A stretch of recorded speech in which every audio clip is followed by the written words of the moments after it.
अगर किसी का एक हिस्सा कटा हुआ है तो वो बहुत बड़ा रोल प्ले करता है, बहुत बड़ा इम्पैक्ट घर के ऊपर डालता है, नेगेटिव इम्पैक्ट डालता है, सीधी सीधी बात कहूँ तो। क्योंकि अगर मान लीजिए ये नॉर्थ, ये साउथ, ये ईस्ट और वेस्ट अगर इसकी डायरेक्शन हुई तो उस आधार पर ये नॉर्थ ईस्ट कटा हुआ माना जाएगा जिसकी भी ये प्लॉट होगी।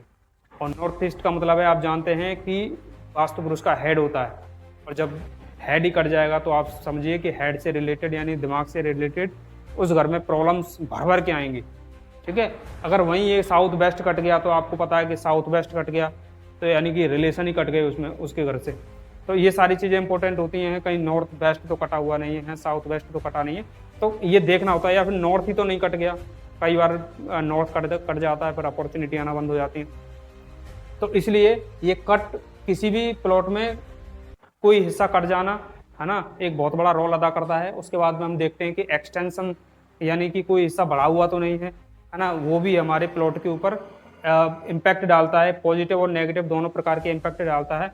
क्योंकि मान लीजिए अगर नॉर्थ ईस्ट किसी का बढ़ा हुआ है तो दिमाग तो कितना ही बढ़ जाए, उसका क्या ही नेगेटिव रोल होगा। लेकिन अगर उसके अलावा अगर कोई हिस्सा बढ़ा हुआ है, साउथ वेस्ट बढ़ गया या अग्नि बढ़ गई, साउथ ईस्ट बढ़ गया है ना, या साउथ वेस्ट बढ़ गया, तो ये जो बढ़े हुए हिस्से हैं ये क्या करेंगे, नेगेटिव इम्पैक्ट आपके ऊपर डालना शुरू कर देंगे, आपके पूरे परिवार पर नेगेटिव इम्पैक्ट हमेशा बना रहेगा। ठीक है।